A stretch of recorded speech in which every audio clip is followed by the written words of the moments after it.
Nama aku Amar. Kerja maintenance menara-menara telekomunikasi yang terletak jauh di atas bukit yang tinggi dan terpencil. Mesti korang pernah nampak kan menara-menara di atas bukit tu? Itulah aku dan rakan sekerja akan selenggara. Kerja macam kami ni tak tentu masa, sentiasa standby untuk menerima panggilan daripada HQ ataupun ibu pejabat. Kalau ada masalah sistem tergendala, tak kisahlah pukul berapa pun, pukul 2 pagi ke, pukul 4 pagi ke, time kau tidur, time kau berak. Kalau dah dapat call tu, memang kena gerak dan pergi ke lokasi yang perlu diselenggarakan. Bukan apa, syarikat kami ni third party. Jadi, kami akan dinilai dengan prestasi kerja. Antara penilaian yang dibuat, macam mana cepat syarikat kami boleh selesaikan masalah. Lajukah, lambatkah, ini akan menentukan sama ada kami akan diberikan projek-projek ataupun tidak. Masalahnya, syarikat memanglah janji macam-macam. Tapi yang sengsara ni pekerja. Tapi itulah, apa boleh buat dah kerja makan gaji, ikut jala. Kenapa aku cerita panjang lebar tentang kerja aku? Sebab premis ataupun latar belakang kisah ini berlaku di kawasan menara-menara ini. Dan kisahnya begini. Ada satu hari itu sekitar senja. Seharian tak dapat panggilan daripada HQ. Ingatkan hari itu bolehlah relax sikit, balik awal dan tidur. Tup-tup dah pukul 2.30 petang. Aku dapat panggilan HQ, dah jam-jam macam tu memang berat nak jawab. Tapi kalau tak jawab, kena warning. Nanti kalau terlampau banyak warning, kena pecat pula. Time-time tu lah kau akan teringat komitmen-komitmen yang perlu dibayar. Sebab kalau kena pecat, nak bayar pakai apa? Walaupun berat, aku akan angkat setiap kali. Seperti biasa, itu manager kami bernama Raju. Raju kata ada satu kawasan ni perlukan penyelenggaraan segera. Aku minta lokasi Raju, dia bagi WhatsApp. Aku iakan sahaja dan tunggu di lokasi yang diberikan. Raju kata benda ni perlu siap hari ni sebab itu adalah pencawang utama. Berbeza dengan pencawang-pencawang yang lain, kalau pencawang ini tergendala, pencawang yang lain pun turut tergendala. Dia suruh aku bawa seorang lagi rakan sekerja bernama Khalid. Sekali pandang, lokasi yang diberikan oleh Raju ni aku tak kenal. Tak pernah dengar, apatah lagi pergi. Aku kata dalam hati, tak apalah, mungkin Khalid tahu di mana. Aku ambil dia dulu.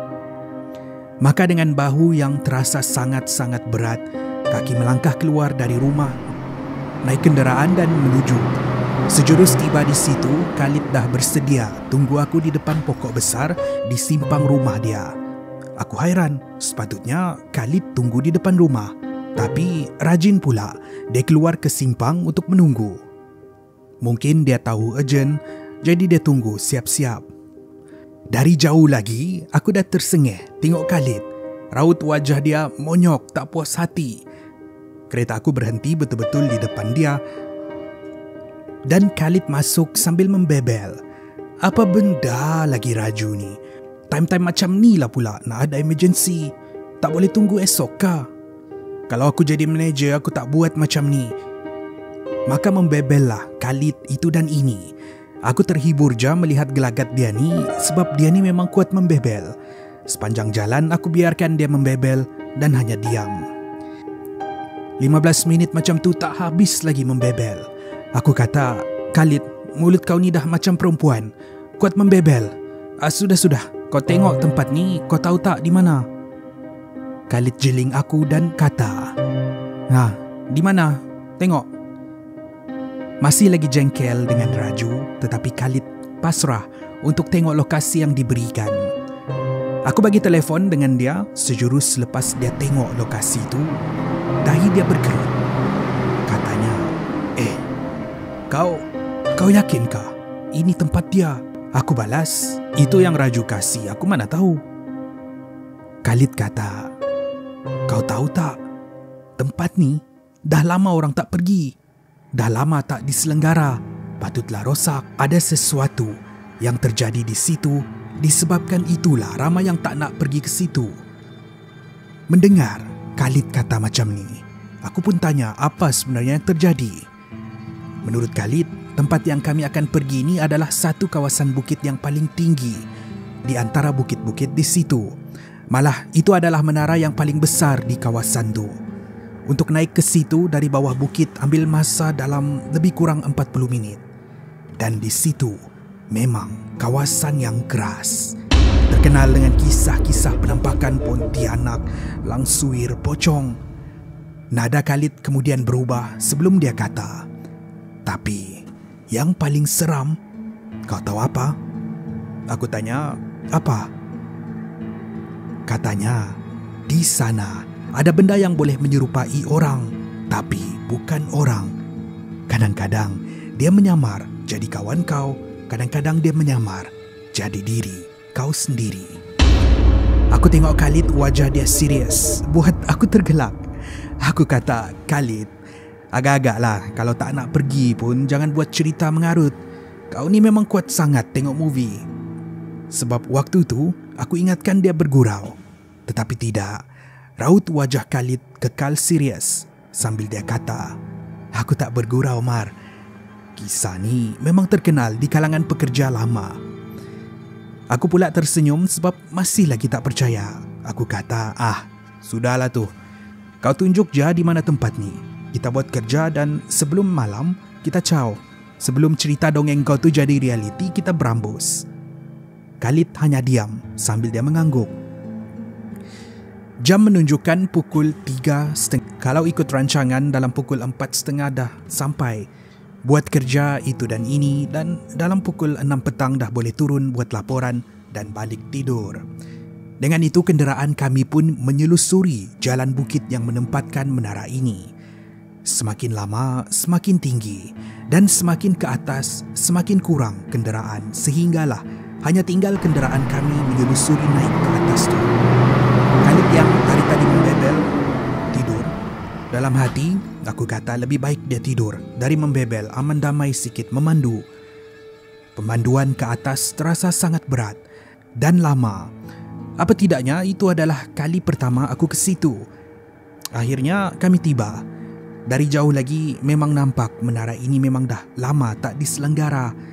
Ia dikelilingi oleh pagar besi dan pagar itu terbuka luas. Aku berhentikan kenderaan di bawah menara dan kejutkan Khalid. Dengan mata kuyu dia bangun dan turun. Kami pun memulakan proses penyelenggaraan. Untuk buat pemeriksaan awal, biasanya kami akan naik ke atas platform besi yang terletak di bahagian tengah menara. Tak tinggi mana pun, cukup untuk tengok sambungan kabel dan struktur asas. Tapi, kalau kerosakan melibatkan antena utama di atas, itu yang jadi masalah sebab kami kena panjat sampai ke puncak menara, bawa alatan dan tukar antena yang rosak. Bukan setakat penat, bahaya pun bahaya juga. Semak punya semak. Rupa-rupanya salah satu antena di atas telah mereput. Mahu tak mahu aku kena naik ke atas sementara Khalid standby di bawah. Ting-tong ting-tong, ting-tong ting-tong kerja tak sedar dah 7 petang. Langit dah semakin malap, kerja tak siap lagi. Kerja, tiba-tiba Khalid naik ke atas bersama aku. Katanya kalau kerja 2 orang lagi cepat siap. Aku pun setuju dan kami pun cuba buat secepat yang mungkin. Adalah dalam 20 minit aku kemudian melihat ke bawah. Dan punyalah aku terkejut bila aku tengok Khalid sedang duduk di dalam kenderaan tidur. Gila, kenapa ada 2 Khalid ni?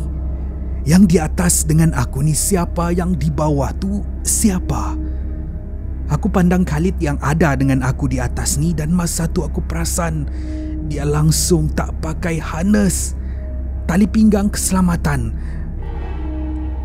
Dia tak pakai gear untuk panjat. Tapi dia berdiri di atas platform logam ni macam benda tu biasa. Sedangkan aku sendiri pun tercungap panjat. Setiap langkah kena cangkuk pada tiang. Kalau tanpa harness mustahil dia boleh sampai ke atas ni. Dan waktu aku tengok dia berdiri, aku sedar satu lagi benda. Tapak kaki dia tak sentuh besi langsung. Macam dia terapung. Terngiang-ngiang cerita Khalid semasa di dalam perjalanan ke sini tadi. Satu benda aja yang aku fikir, aku nak siapkan kerja tu, turun dan berambus pergi. Di dalam kelang kabut aku menyiapkan kerja. Tiba-tiba aku perasan Khalid yang bersama aku tu tenung aku dengan tajam. Aku buat tak tahu, tapi dari mata Sisi ada sesuatu yang tak kena dengan dia. Benda tu kemudian bersuara, katanya, "Bang, cepat sikit kerja bang. Nanti ramai lagi yang akan datang." Gila, aku tak layan benda tu. Aku siapkan kerja tu secepat yang mungkin. Sedar tak sedar benda tu dah siap, aku turun selaju yang mungkin. Hampir aku terjatuh, tetapi selamat juga sampai ke bawah. Tak banyak cakap, aku semak dan pastikan benda tu okey. Online, aku masuk ke dalam kereta. Khalid waktu tu yang tengah tidur di sebelah tak perasan apa pun.